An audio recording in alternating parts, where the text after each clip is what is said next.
লক্ষ্মীপুরবাসী মুহাম্মদ রাসূলুল্লাহর উম্মত হওয়ার জন্য এখানে আল্লাহ দুইটা গুণ দিয়েছেন। কেউ যদি কিয়ামতের দিন নবীর সুপারিশ পেতে চায়, ইয়াউমাইদিন সেই দিন লা তানফাউ নাফা ইয়ানফাউ মানে উপকার পাওয়া, এটা মজারে বর্তমান ভবিষ্যৎ প্রেজেন্ট ফিউচার। কিয়ামতের দিন আমার জন্য আপনার জন্য নবী যদি সুপারিশ করে জান্নাতে পাঠাতে চান, ইল্লা মান আযিনা লাহুর রহমান, এক নম্বরে আমার অনুমতি থাকা লাগবে।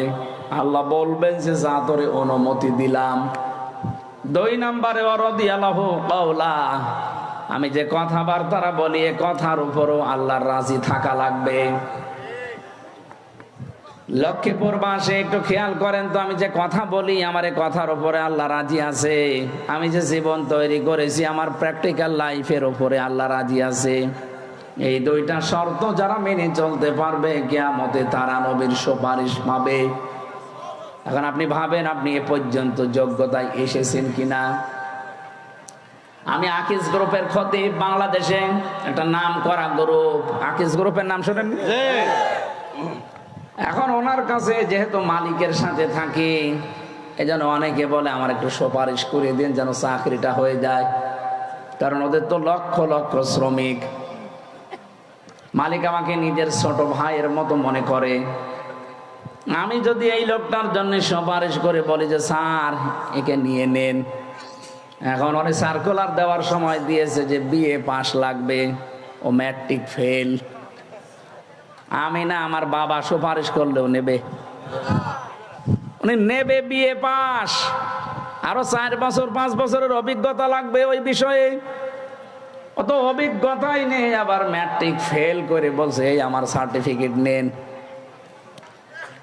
এখন কিয়ামতে নবী যদি আপনার জন্য আল্লাহর সামনে দাঁড়ায় যে এই লোকটাকে মাফ করা লাগবে, তে আপনার তো ওই মানদণ্ডে যাওয়া লাগবে।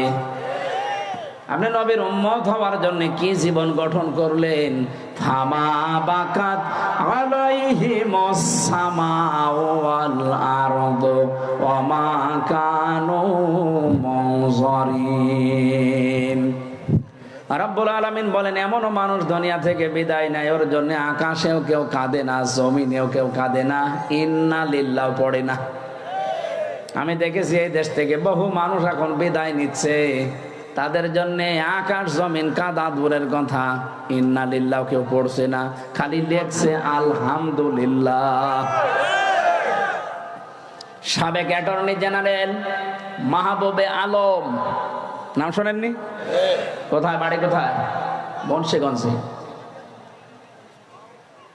আমার এই রিমান্ডে 10 দিন এই লোকটার সম্পর্কে একই প্রশ্ন করেছিল আর অত্যাচার করেছিল। এর কারণে আমার প্রতিদিন ওই মাটির নিচে নিয়েছে, বলতো আপনি কেন এই মাহবুবে আলম অ্যাটর্নি জেনারেল, এই লোকটা একটা ভালো মানুষ, তার নামে আপনি স্ট্যাটাস লিখেছিলেন ফেসবুকে আলহামদুলিল্লাহ। আমি বললাম আমি তো স্ট্যাটাস লিখতে পারি না, আর আমি লিখিও নাই, আমি শুধু লাইক দিয়েছিলাম। তো লাইক দিলেন কেন? তার মানে প্রমাণ করলেন যে আপনি এর পক্ষে। হ্যাঁ, আমি তো পক্ষেই। কেন? এই লোকটা দেশের এত উপকার করছে, আমি কিসের উপকার করো? তো 12টা বাজিয়েছে। হাজারো আলেমদের নামে মিথ্যা তহমত দিয়ে সাক্ষী দেওয়া লাগে, দেখে দেখে আরো সাক্ষী দিয়েছে শুনে শুনে। জন্ম 75 সালে, সাক্ষী দিয়েছে 71 সালে। কথা বলে না কেন? দেশকে ইসলাম শূন্য করার জন্য, ইসলামপন্থী মানুষদেরকে বিদায় করার জন্য যতগুলো ষড়যন্ত্র হয়েছিল তার ভেতরে অপরাধ ট্রাইব্যুনাল একটা, এটা একটা বানানো।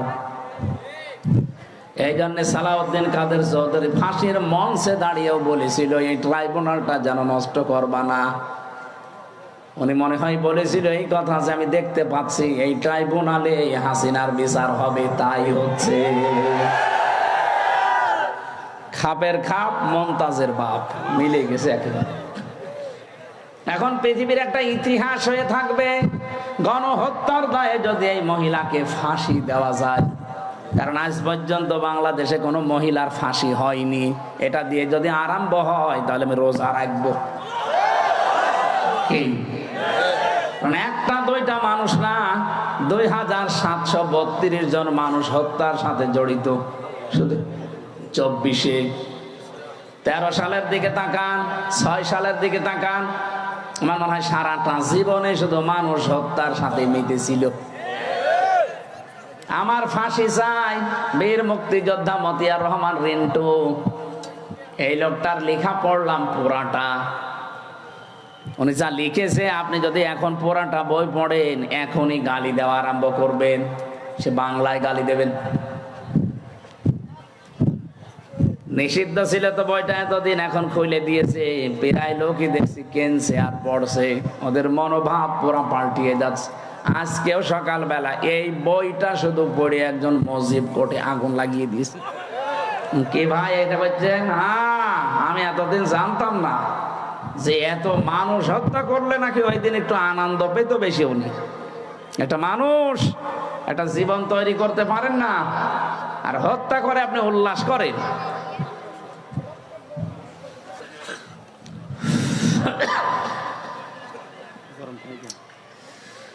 আমার ভাইরা, বাস্তবতা এইটা, আমি যদি সত্যি সুপারিশের যোগ্য হয়ে না থাকি, নবীজি না তামাম পৃথিবীর সব কিছু আমার জন্য বললো, মালিক আমাকে নেবে না।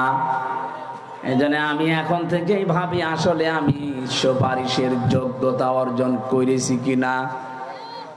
একা একা যখন থাকি মাঝে মাঝে চিন্তা আসে, আল্লাহ তুমি যদি বলো হামজা 2024 সালের নভেম্বর মাসের 30 তারিখ পর্যন্ত তুমি মাফ করে দিলাম, যা শুধু ডিসেম্বরের 1 থেকে 30 এই 30 দিনের হিসাব দিয়ে তুমি জান্নাতে চলে যা। আমার যা কাজ কারবারে 30 দিনের হিসাব দেওয়া আমার দ্বারা সম্ভব না। আপনারা পারবেন না? আপনারা পারবেন না? কত কঠিন শর্ত লাগিয়েছে কোরআন সূরা তাহা। এটা 16 নম্বর পারা 18 নম্বর পৃষ্ঠার 10 নম্বর লাইনের 109 নম্বর আয়াতে আছে। তাফসিরে ফি জিলালিল কোরআন সাজ্জাদ কুতুব লিখেছেন, ইল্লা মান আদিনা লাহুর রহমান আর রাদিয়া লাহু কাওলা। আমার তো মনে হয় মানুষের জীবন পরিবর্তনের জন্য পুরা কোরআন লাগবে না, এই দুইটা শব্দ যথেষ্ট, যদি বুঝে পড়তে পারে। কি সূক্ষ্ম শব্দ আল্লাহ দিয়েছেন দেখেন। আপনার জন্য এজেন্ট দেওয়া লাগবে, অনুমতি দেওয়া লাগবে। আমি যদি ভাইয়ের জন্য আকিসের মালিককে কিছু বলি, উনি তো আমাকে আগেই অনুমতি দিয়ে রাখবে যে আপনাকে আমি বললাম এরকম কোন মানুষ পেলে আপনি দেবেন। তো সেই যোগ্যতায় তো উনি পৌঁছাতেই পারেননি। উনি নেবে বিএ পাশে ম্যাট্রিক ফেল, হবে। 2 নম্বরে রাদিয়াল্লাহু কাওলা, এটা আরো গুরুত্বপূর্ণ। নবী আপনি যার জন্য সুপারিশ করবেন আমার কাছে, ওই লোকটা কথাবার্তা যা বলে দুনিয়ায় তার উপরও আমার রাজি থাকা লাগবে। এমনও তো এই দেশ থেকে বিদায় নিয়ে চলে গেল, এখন পালিয়েছে, হয়তো 100টা কথা বলতো, 99টা মিথ্যা কথা। বিশেষ করে হাসাও মাহমুদ, ওর জীবনে কোনো সত্য কথা আছে বলে আমার মনে হয় না। 2 নম্বরে কাওয়া কাকু, কথা বলছে না কেন? কাওয়া জীবনে একেবারে মরণের ঘর থেকে ঘুরে আসলো, মনে হল্লাম যে যাই হোক একটু বেঁচে গেছে, যখন আল্লাহ বিল্লাহ করবে, ওরে বাবা শয়তানি আরো বেড়ে গেছে। কথা বললেই শুধু মিথ্যা কথা বলে আর বানিয়ে বলে আন্দাজে। মাসুদ তুমি ভালো হয়ে যাও, তো ভালো হয়ে করবে কি? ওকে ভালো হতে দিয়েছেন আপনি? যেটা আমি দেখতে পেয়েছি, জেলখানায় না গেলে আমি অনেক কিছু জানতাম না। এদেশে 1628টা চেয়ার ছিল। কয়টা? 1628টা। মানে এই চেয়ার না, ওই যে ওই সমস্ত চেয়ার গুলো যেগুলোতে দেশ চালানো যায়, এই 1628টা চেয়ার যতদিন পর্যন্ত ভালো না হবে, এদের কথাবার্তারা যখন লাইন মতো না আসবে, ততদিন এই দেশ শান্ত হবে না। এখন যদিও হালকা পাতলা লাইনে আসতেছে, এখনো পুরাটা আসেনি। আমরা চাই এই 1628টা চেয়ারে যাদেরকেই বসাবেন, তাদের চরিত্র যেন হযরতে আবু বকরের মতো হয়। এ দেশটা এমনি দাঁড়িয়ে যাবে। কি করেছিলেন তার জীবন থেকে 2 মিনিট বলি। হযরতে আবু বকর সিদ্দিক তিনিও রাষ্ট্রের দায়িত্বে ছিলেন। তার স্ত্রী একদিন ডাক দিয়ে বলছে, স্বামী, ছেলে পায়েস খেতে চেয়েছে, ঘরে তো ওই রকম কিছু নেই, এক কাজ করেন, অর্থমন্ত্রীর দায়িত্বে যিনি আছেন বাইতুল মালে, তাকে বলেন আগামী মাসের বেতন যেন আমাদেরকে দিয়ে দেয় অ্যাডভান্স। তিনি বললেন ঠিক আছে। অর্থমন্ত্রীকে বলেন, দেখো আগামী মাসের বেতন আমার লাগবে, অ্যাডভান্স দিয়ে দাও, সামনে মাসে আমার দেওয়া লাগবে না। অর্থমন্ত্রী ওই রকম, উনি ডাক দিলেন, খলিফা আপনি যে আগামী মাস পর্যন্ত বাঁচবেন সেটা লিখে দেন, আর আগামী মাস পর্যন্ত জনগণ আপনাকে চেয়ারে বসিয়ে রাখবে, ওইটার গ্যারান্টি দেন। আপনাকে যে আমি আন্দাজে আগামী মাসের বেতন দেব, আমি কোন কারণে দেব? এরকম কথা যদি এই ডাইনির সামনে কেউ বলতো, ওর কল্লা থাকতো। কথা বলে না কেন? বাড়িতে চলে গেলেন, স্ত্রীকে বলে না, যে উদ্দেশ্যে গিয়েছিলাম পাইনি, যেভাবে আছে এভাবে চলো, পায়েস খাওয়া লাগবে না। কি মনে করেন আপনি প্রেসিডেন্টের ছেলে পায়েস খাবে, টাকা নেই, আর আমাদের প্রেসিডেন্টের ছেলের এক এক মাসে নাকি কয়েক কোটি টাকা শুধু ফুর্তি করিয়ে উড়িয়ে বেড়ায়। এ পৃথিবীর একমাত্র বিজ্ঞানী যার কোনো আবিষ্কার নেই। হ্যাঁ, পৃথিবীর একটাই মাত্র বিজ্ঞানী আছে যার কোনো আবিষ্কার নেই। বিজ্ঞানী হতে হলে তা আবিষ্কার করে বিজ্ঞানী হওয়া লাগে, আর এমন এক বিজ্ঞানী আমরা পেয়েছি জীবনে কোনো আবিষ্কার করেনি, নামে বিজ্ঞানী।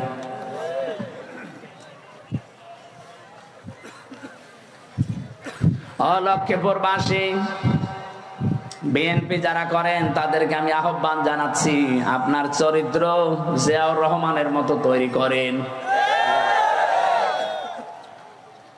ভাঙ্গা বাক্স একটা প্রেসিডেন্ট, আপনি কোথায় আছেন? কার আদর্শ মেনে আপনি রাজনীতি করেন? আমি তো কিছু বুঝি না। আমার সাথে তো তারেক জিয়া সাহেবের পিএস ছিল 3 বছর আমার পাশে, তার বন্ধ ছিল গিয়াসউদ্দিন মামুন, আজ 14 বছর জেলে। বাতিলের রসানলে পড়ে এই মানুষগুলো, যুবক মানুষ, কতদিন পর্যন্ত পড়ে আছে জেলখানায়। যাদেরকে যে মামলা দিয়েছিল আমি দেখেছিলাম জামিন যোগ্য সব, কিন্তু ওই ডাইনির কারণে আমরা কেউ জামিন পাইনি, খালি লাল দাগ মারা ছিল।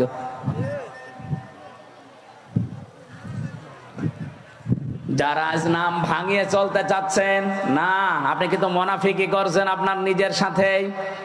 আপনার দলীয় আদর্শ যারে মানেন তার সাথে আপনি মুনাফিকি করছেন। জিয়াউর রহমানের জীবনী আমি পুরাটা পড়েছি, ওই তার সাথে তো আপনার মিল পাই না। তার নিজের জামা ছোট হয়ে গেলে ছিঁড়ে কেটে তারেক রহমানের আর আরাফাতের জামা বানিয়ে দিত। আর আপনি কি দল করেন যে আপনার জামার অভাব হয় না? মানতে হলে যে লোকটা করেছে তার মতো করেন, আপনি দাম পাবেন।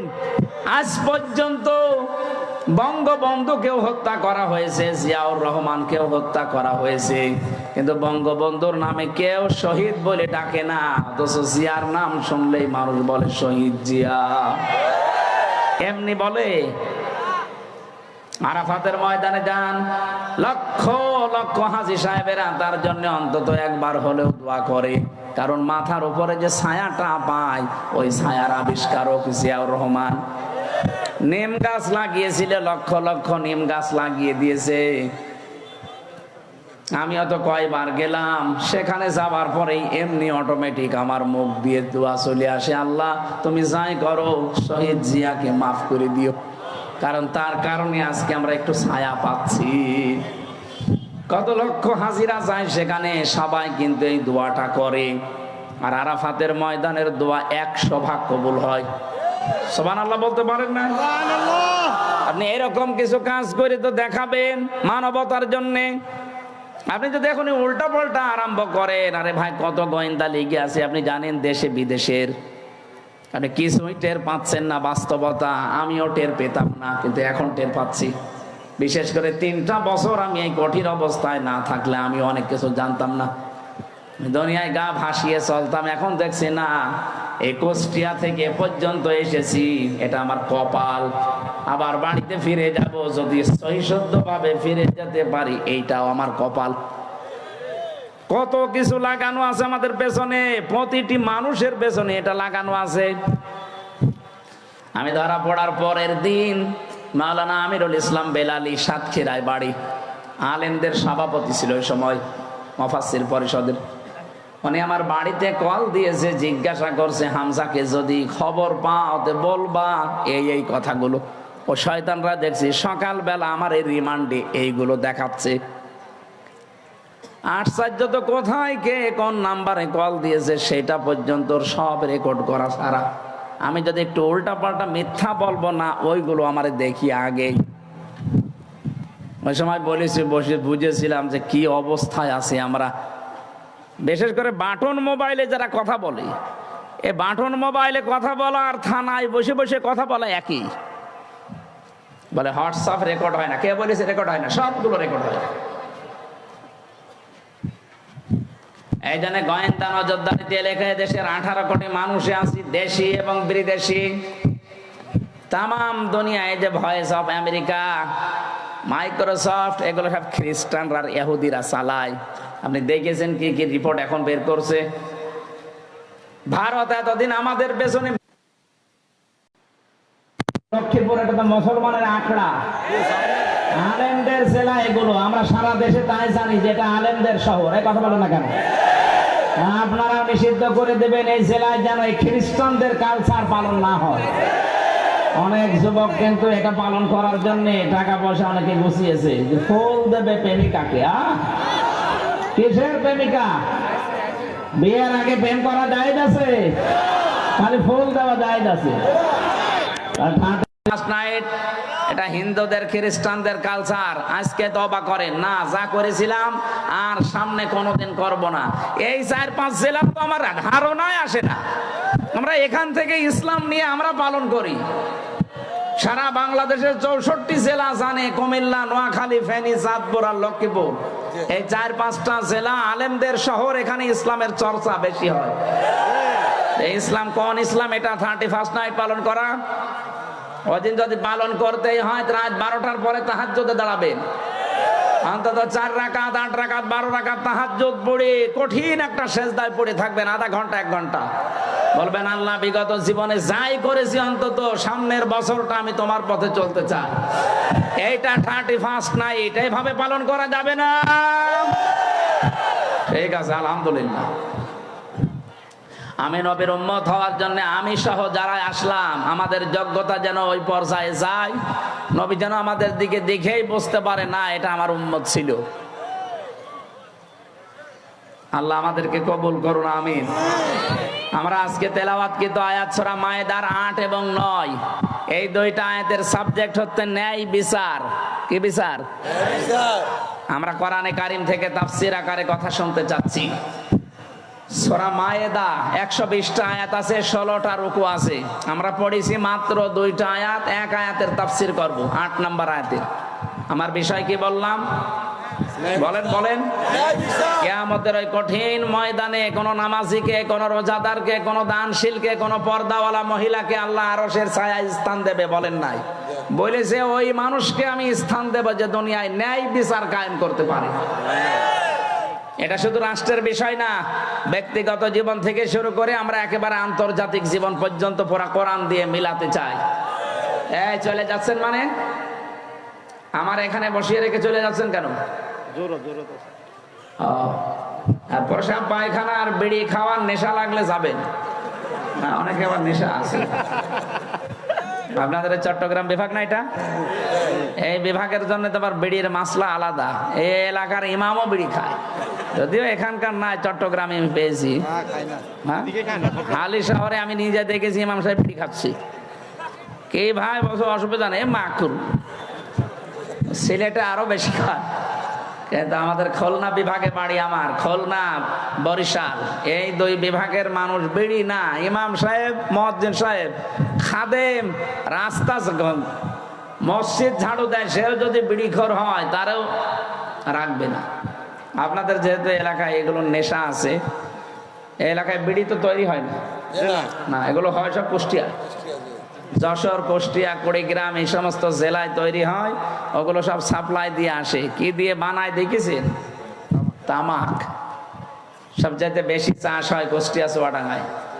এগুলো সব ফেলে রাখে রোদে, কুকুরে, শ্রীগালে, বিড়ালে প্রসাব করে, পায়খানা করে, রোদে ঝাড়া দিয়ে প্যাকেট করে পাঠিয়ে দেয়। যতই ঝাড়া দিক মাল মশলা কিন্তু লেগে থাকে। এক কথা বলছে না কেন? ওইটা ই করে আপনারা খান, শোক টান যতই দিন, ভেতরের অবস্থা তো ভালো না। বিড়ি খাওয়াটা ছেড়ে দিন ভাই, যদি পারেন ছেড়ে দিন। 22,000 কোটি টাকা, 22,000 কোটি টাকা লস হয়ে যাচ্ছে শুধু আগুনে পুড়ে পুড়ে। আরো 5টা ক্ষতি হয় বিড়ি খেলে। আমি তো বিড়ি খাওয়ার ওয়াজ করছি না, এটা নিষেধ করার জন্য।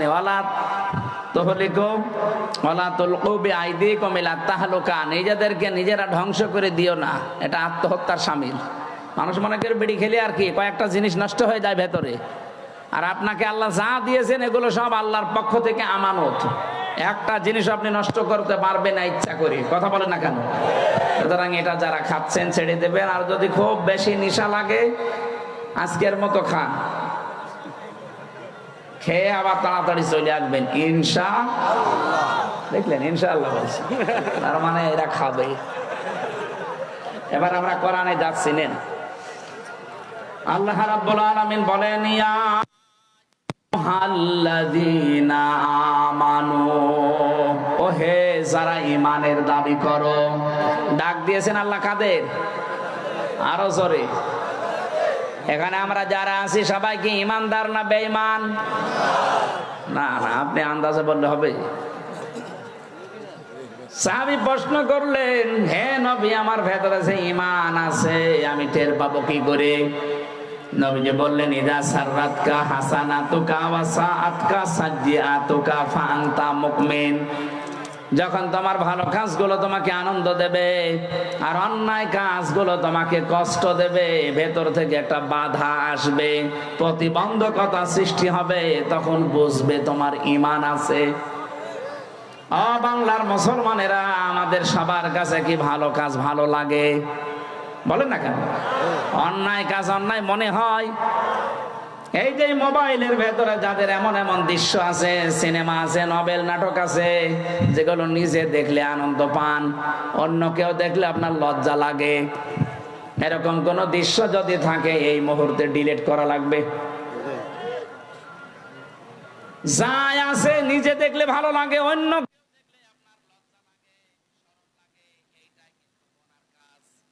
কথা বলেন না কেন?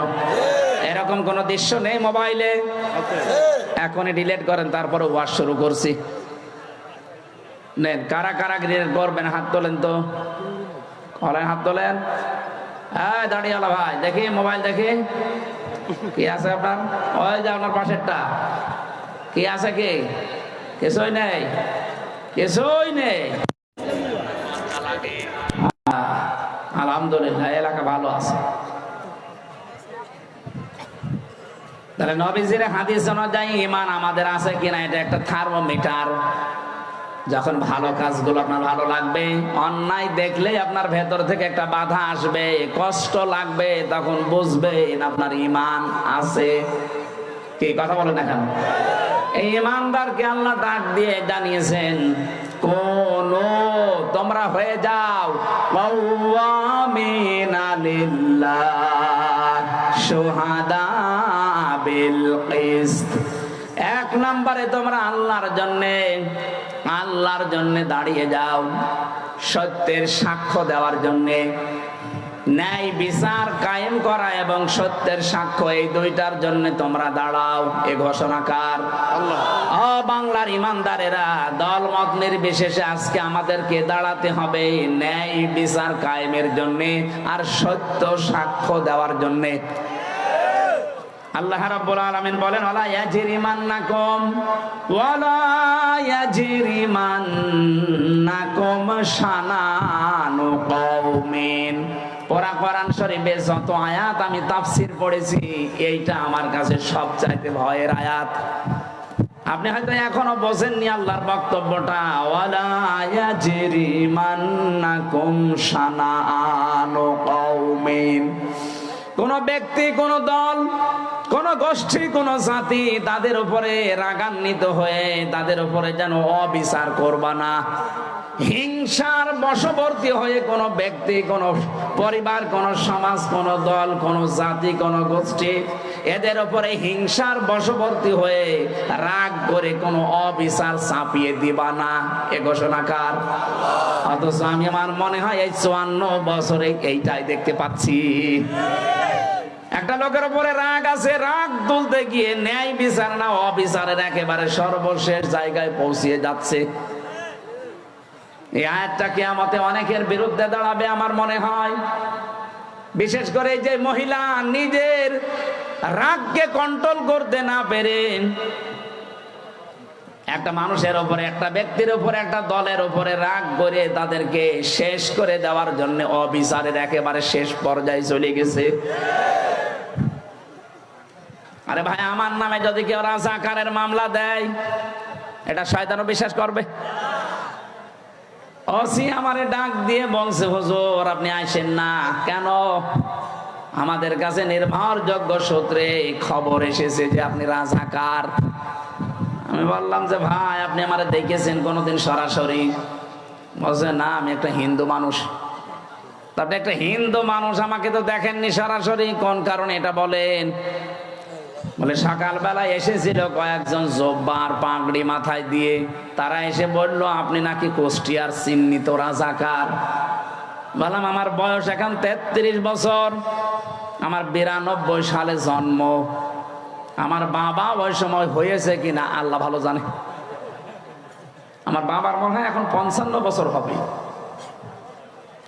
55 বছরের বাবার বয়স, আমার বয়স 33, আমার মা আরো মনে হয় 4-5 বছরের ছোট হবে আমার বাবার। তো আমার বাবারই তো ওই সময় বিয়ে হয়নি। কথা বলেন না কেন? আমার বাবার তো অন্তত ওই সময় বিয়ে হলেও আমার মায়ের ওই সময়, আমার বাবার সাথে বিয়ে না হলে আমি কিভাবে হলাম দুনিয়ায়? আপনি কি কারণে এগুলো করছেন আমাকে একটু বলেন তো। আমি নিজে করতে চাইনি, আমাকে দিয়ে করাচ্ছে মাইজ ভান্ডারের কিছু লোক। এমন এবারে বুঝলাম যে হ্যাঁ, ওদের আঘাত লেগেছে কোন জায়গায়। তার কিছুদিন আমি সূরা ফুরকানের 68 নাম্বার আয়াতের একটা ব্যাখ্যা বলেছিলাম, ওটা নাকি ওদের বিরুদ্ধে গেছে। ওয়াল্লাযীনা লা ইয়াদউনা মা'আল্লাহি ইলাহান আখার। রাব্বুল আলামিন বলেন সাবধান, আল্লাহকে যারা ডাকো তার সাথে অন্য কাউকে জুড়ে দিবা না। এই কথা বুঝতেছেন? আল্লাহকে যারা ডাকে তার সাথে অন্য কাউকে যারা ডাকবে, ইউদাফ লাহুল আযাব, তাদের শাস্তি ডবল হবে। কয়টা? আরো জোরে। অথচ যে কুমিল্লা, ব্রাহ্মণবাড়িয়া, চাঁদপুর এই সমস্ত জেলাতে আমরা দেখি জিকির করে আল্লাহর, কিছুক্ষণ পরে ইয়ালি বাবা, কেল্লা বাবা, ফতে বাবা। এই কথা বলছেন না কেন? আপনি কোথায় পেয়েছেন আল্লাহর সাথে কেল্লা বাবা, ফতে বাবা বলা লাগবে? যারা করে এগুলো, ওই কথাগুলো কোরআন দিয়ে তুলে ধরলে যেহেতু ওদের ব্যবসা বন্ধ হয়ে যায়, মানুষ বোঝে যে তো ভণ্ড। কারণ এই কাজ করলে শাস্তি পাওয়া লাগবে ডবল। নিজেরাও জাহান্নামে যাচ্ছে, আমাদেরকেও সাথে নিয়ে যাচ্ছে। আবার নাম নিয়েছে সুন্নি। কিসের সুন্নি? আপনি বেদাতি। কারণ ইসলামের ভেতরে নতুন একটা জিনিস আবিষ্কার করেছেন, কেল্লা বাবা, ফতে বাবা, শালি বাবা, দয়াল বাবা। এক কথা বলছেন না কেন? ওরা যদি জাহান্নামে যেতে চায় যাক, অন্তত আমরা যারা সচেতন কোনদিন আর এরকম উল্টা পাল্টা জিকির, আরো জোরে বলেন, ওরা এই কারণে ওসির কাছে নালিশ দিয়েছিল যে উনি পীর মাশায়েখ মানে না। কিসের পীর মানি না? পীর মানে ওস্তাদ, শিক্ষক। তার কাছে আমি কিছু জানার জন্য যাব, তার গা পা টিপা লাগবে, উল্টা পাল্টা জায়গায় হাত দেওয়া লাগবে। কোথায় পেয়েছেন আপনি? অনেকে খেদমত করতে করতে বউ পর্যন্ত দিয়ে আসে, যুবতী মেয়ে দিয়ে আসে। আরে ভাই, আপনার বউ দিয়ে আপনি পীরের গা টিপান? আল্লাহর ওলি মনে করি। পোড়া শরীরের ভেতরে এমন জায়গা আছে যেখানে হাত লাগলে মরা মানুষ জিন্দা হয়ে যায়। ও যদি এখন জিন্দা হয়ে পড়ে।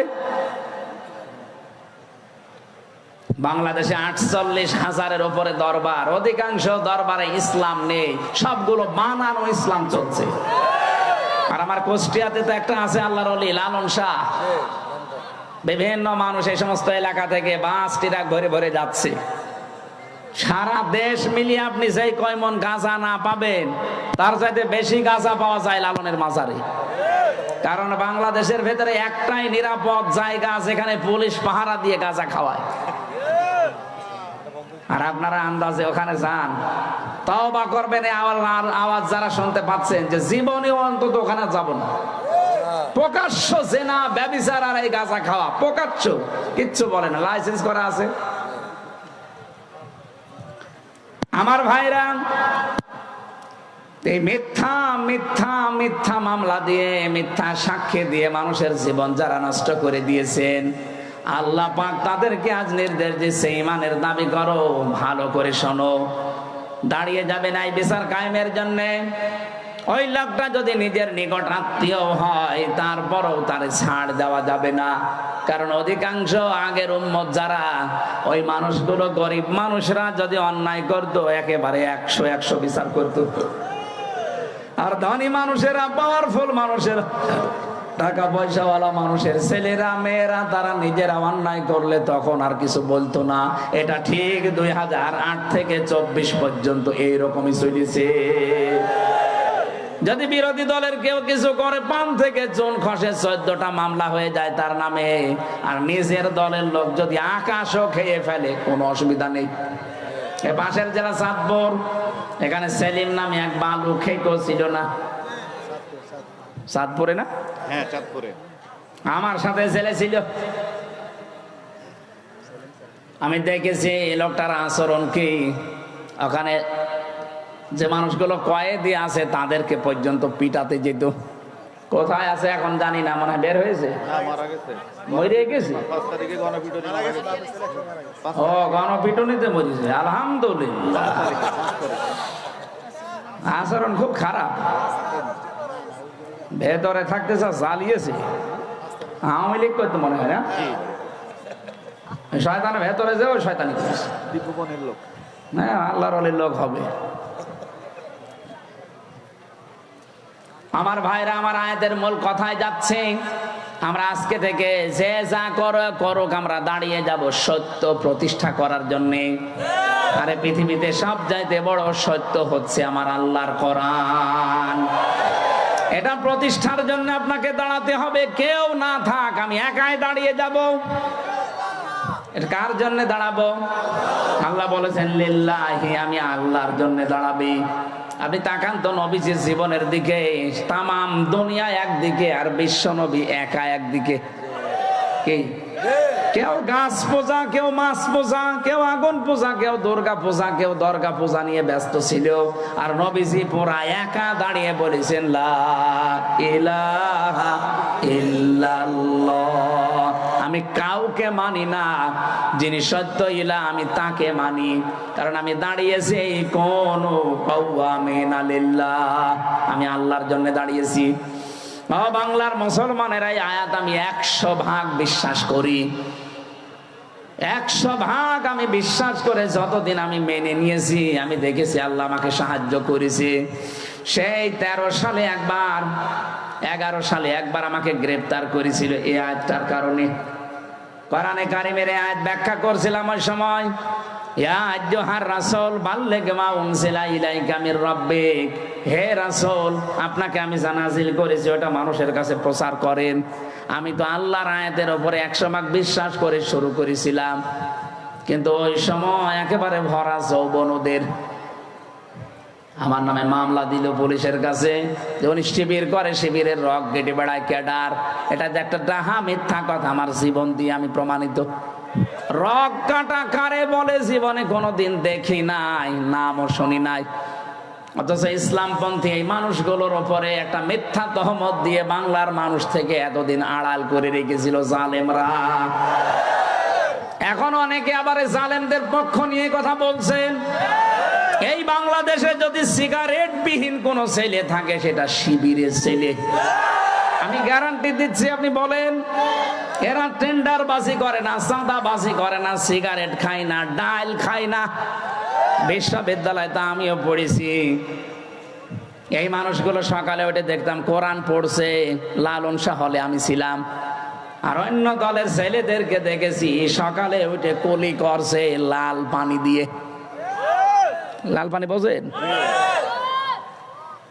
আমার এই চোখ দিয়ে দেখেছি মাস্টার্সে ক্লাস নিচ্ছে, মাস্টার্সে ক্লাস নিচ্ছে।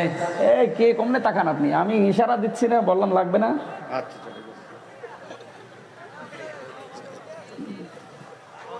মাস্টার্সে ক্লাস করছিলাম, হঠাৎ শুনতে পেলাম হইচই। কি হয়েছে? পরে শুনলাম যে এক শিক্ষককে জুতা দিয়ে পিটিয়েছে মাস্টার্সের এক ছেলে। স্যার বলছে যে বাবা আমারে ছেড়ে দিয়ে, আমি জীবনে আর ক্লাসে আসবো না। বলছে না, বাংলায় উচ্চারণ করলাম না। বলছে শালা তোরে আমি মেরেই ফেলবো। পড়ে কিসে? মাস্টার্স। আমি এই চোখে এইটাও দেখেছি, শিক্ষক অজু করছে, ছাত্র পায়ে পানি ঢেলে দিচ্ছে। ছাত্র পায়ে পানি ঢেলে পরিষ্কার হয় না, নিজের হাত দিয়ে পরিষ্কার করে দিয়েছে, অথচ বয়স 7 বছর। ওইটার বয়স 26 বছর আর এটার বয়স 7 বছর। ছাত্র তো দুইটাই। একে বলে 3 দিন মাদ্রাসার মক্তবে গেছে, এখনো আলিফ বাতাও পড়া শেষ করতে পারেনি। তার আচরণ দেখেছেন।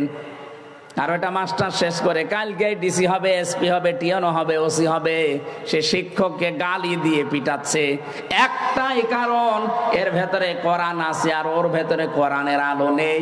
এটা মানুষ হচ্ছে আর ওটা জানোয়ার অলরেডি হয়ে গেছে।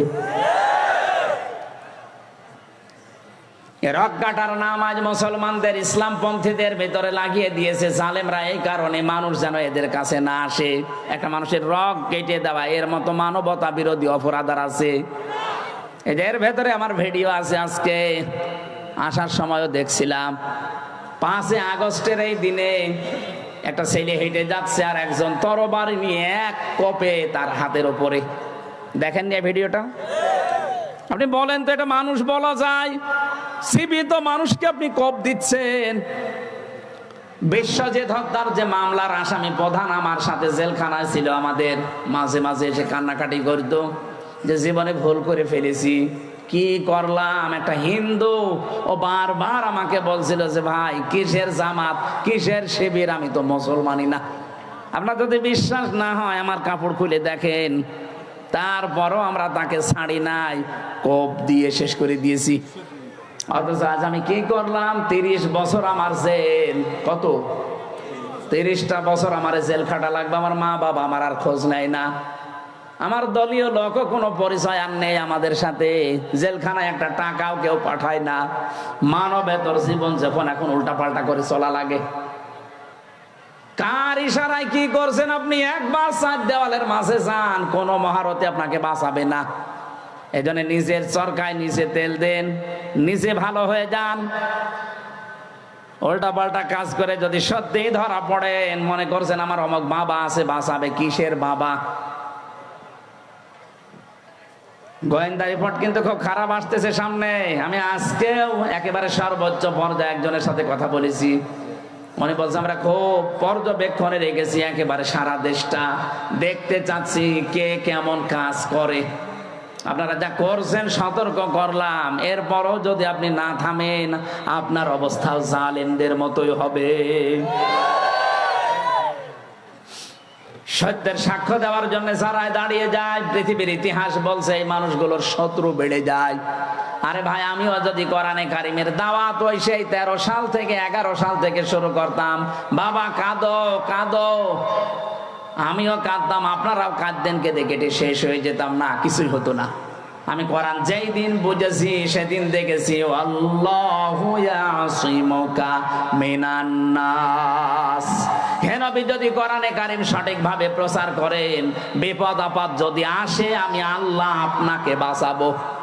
ইয়াসিমু এটা মোসারে, বর্তমান ভবিষ্যৎ, প্রেজেন্ট ফিউচার, শুধু আপনাকে না, কিয়ামত পর্যন্ত কিয়ামত পর্যন্ত এই আয়াতটা কোরআনে থাকবে, যেহেতু ভবিষ্যৎ আছে এর ভেতরে। কিয়ামত পর্যন্ত আপনার মতো বিশ্বাস নিয়ে যারা কোরআন প্রচার করবে, আল্লাহর জন্য যারা সত্যের সাক্ষ্য দেওয়ার জন্য দাঁড়িয়ে যাবে, আমি আল্লাহ নিজে তাদেরকে বাঁচাবো। আল্লাহ আমারে প্রথম ওই 11 সালে বাঁচিয়েছেন, নাই তো ওই সময় যে গেড়া কলে ফেলে দিয়েছিল জালেমরা, আমার তো বের হওয়ারই কথা না। অথচ সেই লোকটা ছেলে দিয়েছে, আমি একেবারে এই যে কোরআন সামনে নিয়ে বলছি, তার 2টা মেয়ে তার 3 দিনের ভেতরে পালিয়ে চলে গেছে। সে এখন নিজেও পাগলের মতো। পরবর্তীতে বড় বাজারের ওই এলাকায় যেদিন গিয়েছিলাম জেল থেকে বের হয়ে, দেখি এসে বলছে যে হুজুর, এই যে সেই লোকটা যে আপনার নামে মিথ্যা মামলা দিয়ে এরকম সাজা লাগিয়েছিল, যেহেতু ক্ষমতায় আছে, দেখেন ওর অবস্থা, ওর 2টা মেয়ে পালিয়ে চলে গেছে, ওর আর মুখ নেই, ও এখন নিজেই পাগলের মতো, ওর বউর মাথাও খারাপ হয়ে গেছে ওই মেয়েদের শোকে। তাও 2টা মেয়ে চলে গেছে ভালো জায়গায় না, 2টাই গেছে নেশাখোরের সাথে। এই জন্য বউটা পাগল, ও নিজেও এখন পাগল হয়ে দেখেন হাফ প্যান্ট পরে দাঁড়িয়ে আছে, খালি নাচে এইভাবে। বললাম এটা আমার জন্য না, এটা কোরআনে কারিমে বাধা দেওয়ার ফল। আপনি আজকে দেখেছেন ভিডিওতে কোন দেশে যেন ফ্রান্সে না কোথায় কোরআনের কারিমের উপরে লাথি মারছে, কোরআনের পৃষ্ঠাগুলো ছিঁড়ে ছিঁড়ে পায়খানা সে হাতে মুছতেছে।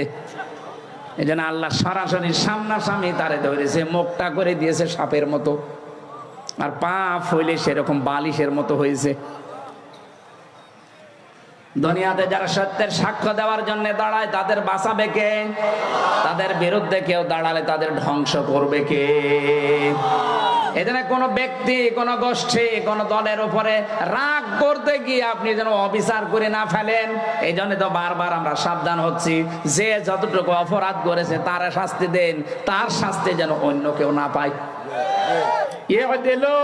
ন্যায় বিচার কায়েম করো। এইটাই হচ্ছে দুনিয়ায় তাকওয়ার নিকটবর্তী জায়গা। আমরা মনে করি তাকওয়া মানে বিশাল জব্বা গায়ে দিয়ে, পাগড়ি মাথায় দিয়ে, হাতে তসবিহ নিয়ে শুধু সুবহানাল্লাহ পড়া। কে বলে আপনাকে?